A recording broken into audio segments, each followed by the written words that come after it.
Le vendredi 29 septembre dernier, la Cour suprême du Bénin a rendu une décision historique en faveur du groupe Petroline dans le contentieux qui l'opposait au groupe Bolloré concernant le chemin de fer Bénin-Niger et dont le groupe Petroline était le promoteur. Suite à cette décision, la Confédération des syndicats autonomes du Bénin, CSA Bénin par correspondance numéro 17-224-CSA-B-BEN-SG du 30 octobre 2017, ayant pour objet invitation à participer à une séance d'échange, a saisi Samuel Dessou-Aoré, président directeur général du groupe Petroline. Et c'est pour y répondre qu'une délégation du groupe Petroline s'est rendue à la Bourse du Travail ce vendredi 3 novembre 2017 pour apporter des clarifications aux préoccupations des cheminots. Nous apprécions à juste valeur la tenue de la présente assise qui apportera plus de lumière sur les incompréhensions liées au verdict de la Cour suprême. Ces implications pour l'entreprise en place qu'est Bénirail, pour le groupe pétrolin et pour l'État béninois, et sifflera la fin de la récréation. Ces échanges souhaités par la CSA Bénin portent essentiellement sur 4 points. Les implications de la décision de justice pour l'entreprise SOCBN, pour le groupe pétrolin et pour l'État béninois. 2. Les engagements que le groupe pétrolin entend prendre pour la préservation des emplois et pour l'amélioration des conditions de travail des cheminots. 3. Le plan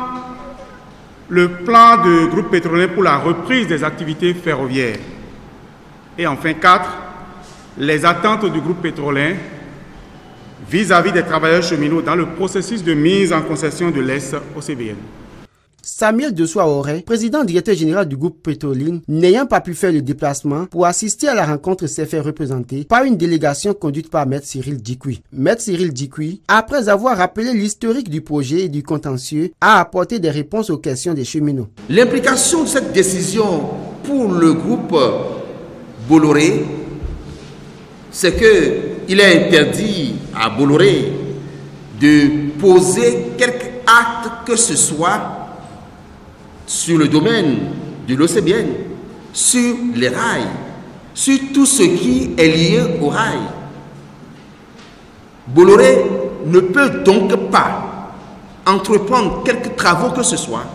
Bolloré ne peut donc pas exploiter les chemins de fer sous peine de devoir payer des astreintes, sous peine de poursuite pour rébellion à décision de justice.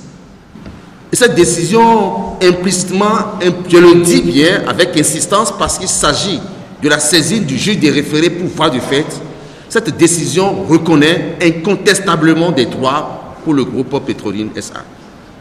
Quant aux engagements, le groupe Petroline pour la préservation des emplois et pour l'amélioration des conditions des travailleurs de l'SOCBN entend procéder à un recrutement en plus du personnel existant, ce qui rassure du maintien des emplois. Le groupe procédera notamment au renforcement des capacités des agents par des formations et des recyclages en déployant un plan moderne de travail. La grille salariale sera actualisée et les avancements conformément aux prescriptions de la convention collective de l'organisation seront une réalité. Les problèmes liés aux pensions de retraite et autres seront résolus. Le groupe Petroline s'engage également à prendre en charge les salaires à partir du mois de retraite du groupe Bolloré. Tous ces engagements exigent tout de même un plan pour la reprise des activités. Et ce plan consistera à réhabiliter la ligne ferroviaire Cotonou-Parakou sur la base de l'offre initiale qui prévoit un chemin de fer aux normes internationales, compléter le matériel roulant existant et recycler le personnel sur l'utilisation et l'entretien des nouveaux équipements. Ensuite, procéder à l'extension du réseau ferroviaire à partir de Parakou vers la destination finale qui est Niamey. Dans ces conditions, quelles pouvaient être les attentes du groupe Petroline vis-à-vis des travailleurs? Maître Cyril Dikoui s'adresse cette fois-ci aux cheminots. Petroline ne vous demande qu'une seule chose, votre accompagnement, votre sérieux au travail, vos engagements. La séance a pris fin sur une note de satisfaction des secrétaires généraux de l'UNSTB, la COSI Bénin, de l'ex-secrétaire général de la CSTB, qui tour à tour se sont réjouis des engagements pris par le groupe Petroline. Les cheminots, quant à eux, n'attendent qu'une seule chose, l'exécution de la décision de justice pour permettre au groupe Petroline de rentrer dans ses droits préalables pour l'amélioration des conditions de travail.